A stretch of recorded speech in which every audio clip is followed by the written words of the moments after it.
Presidenta, es curioso que quien ha usado aquí la tribuna para desgarrarse las ropas, hablando de el respeto a la normatividad, a la ley orgánica del Congreso, al reglamento, hoy quiera adelantar los pronunciamientos, el debate, como un punto de acuerdo, tratando de sorprender al resto de los diputados, presentando un punto de acuerdo para exhortar anónimamente a los padres y madres de familia. Bueno, que quede claro que el que puso el antecedente de que ahora se va a valer adelantar los debates políticos a través de puntos de acuerdo fue el PAN. Que quede claro para que después no se anden quejando y citando 20 artículos de la ley y del reglamento.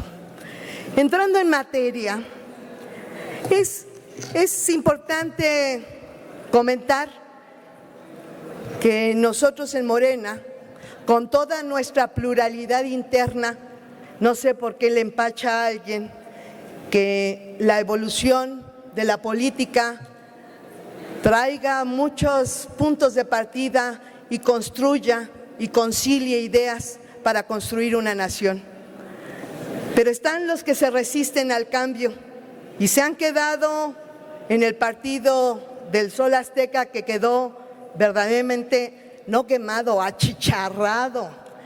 Y no lo decimos nosotros, lo dice la cantidad de votos que tuvieron en las urnas. Pero también la población votó en contra de un gobierno panista y priista que durante más de 12 años, yo diría que 30, vienen estigmatizando al maestro en las urnas, en las aulas. Y vienen estigmatizándolo porque no tienen ningún respeto, no conocen el trabajo de un profesionista de la educación. Ahora resulta que alguien que estudió Derecho nos va a venir a decir qué debe de hacer un maestro. Esa es parte de la deformación. Fíjense bien, Hugo Aboites en su libro El tamaño de una nación, en más de 900 páginas, da cuenta del proceso histórico de la reforma educativa o mal llamada reforma educativa. Tiene que ver con un tema económico y tiene que ver con un tema económico donde el Fondo Monetario Internacional y el Banco Mundial le puso condiciones a México para que disminuyera el gasto social y resulta que el gasto social más grande era el educativo. Por eso vinieron varios recortes y vinieron los recortes más grandes a la educación de parte de los gobiernos priistas, pero le siguieron el gobierno de Fox y el gobierno de Calderón. Y le siguieron además con una campaña de satanización al ejercicio de la profesión docente.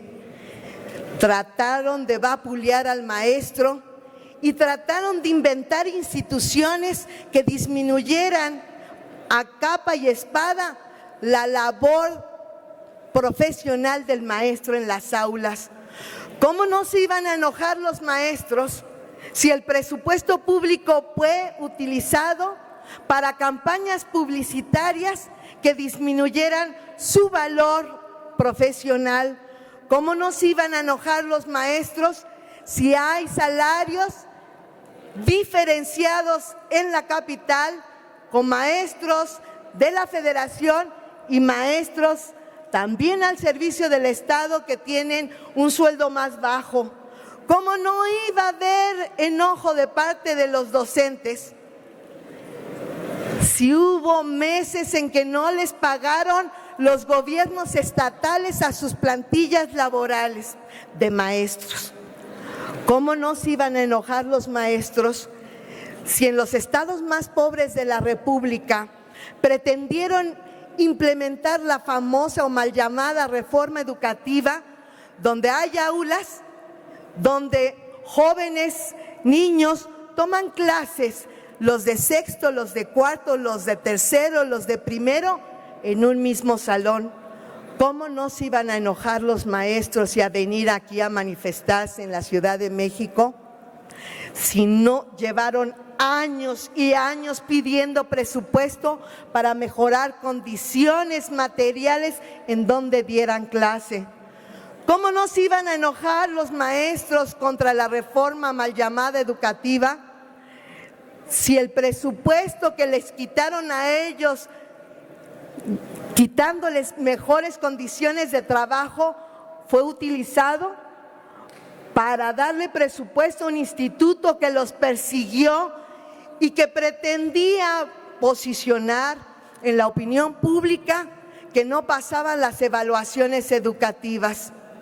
Pero ¿alguien sabe qué tipo de conocimientos les preguntaban a los maestros en estas evaluaciones educativas? A versión de los propios maestros que aplicaron las evaluaciones, curiosamente había una que habían posicionado en los medios que les decían si había una emergencia y un niño se lastimaba un dedo, ¿a dónde tenían que ir a recurrir? ¿A servicios médicos, enterar a sus padres o a las autoridades? Y resulta que cualquiera de esas tres posibilidades es una acción responsable, pero no era la respuesta asertiva de acuerdo a la evaluación educativa. También les preguntaba si se sabían de memoria las normas administrativas que regulaban sus condiciones laborales. Pero entonces, quien no se las sabía a la letra, también era reprobado. ¿Eso tiene que ver con mejorar la calidad educativa? Y entonces nos preguntamos, ¿de qué calidad educativa hablaba el PAN cuando fue gobierno federal? ¿De qué calidad educativa perseguía el PRI con Peña Nieto? ¿De qué calidad educativa hablan los diputados que me antecedieron del PAN? ¿Calidad? Es un término que viene del mundo de la mercadotecnia y así quisieron, y no solamente perdieron la rectoría en manos del PAN para ofrecérselas a los empresarios. Ya los empresarios hablaban de hacer propuestas a los planes y programas de estudio. Ya estaban proponiendo generar una materia que se llamara emprendurismo. No sé si eso existe, pero está dentro de los reportajes. Y era parte de las reuniones que celebraba el secretario de Educación Pública del gobierno de Peña Nieto con los empresarios, la cúpula empresarial de este país. Ya le estaba poniendo y dando línea de cómo debía ser el trato del Estado hacia los maestros. Eso no es perder la rectoría del Estado en la educación. Claro que la perdieron y claro que trataron de hacer de la educación una verdadera mercancía, pero no los hemos dejado. Y no los vamos a dejar, y celebramos que se haya dado marcha atrás a esa mal llamada reforma educativa, que lo seguiremos diciendo, de educativa no tenía nada y era una reforma laboral punitiva de persecución a los maestros. Dentro de la visión que no vamos a aceptar desde una perspectiva humanista, de izquierda, progresista, de reivindicación a la función de los maestros en la sociedad para la transformación, son dos cosas. Los maestros no son los responsables de la crisis económica que han dejado los gobiernos que se robaron hasta el último centavo, tanto del PAN como del PRI. Esos son responsables los propios políticos que en su lugar estuvieron al mando del país. Los maestros no son responsables de esta inercia competitiva en que han metido a los estudiantes. No. Y no estamos de acuerdo y no vamos a estar de acuerdo en que estudiar, aprender, signifique responder con precisión a preguntas estandarizadas formuladas por la OECD o formuladas por organismos internacionales. porque aprender no significa que todos sepamos lo mismo, porque aprender no significa que respondamos de memoria conocimientos que nos llevan a aprobar pruebas estandarizadas como la prueba de PISA. Compañeras y compañeros, desde aquí utilizo la tribuna para decir muchas gracias a los diputados federales de Morena, del PT y del PES que hicieron posible revertir la reforma mal llamada educativa que impusieron los gobiernos del PRI y del PAN.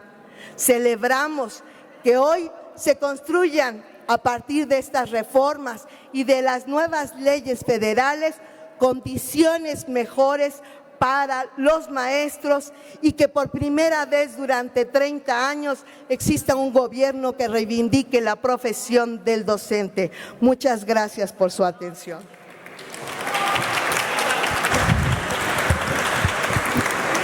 Diputado. Para solicitar que me inscriba en la lista para rectificar hechos. Por favor. Dado que han intervenido 2 oradores en contra,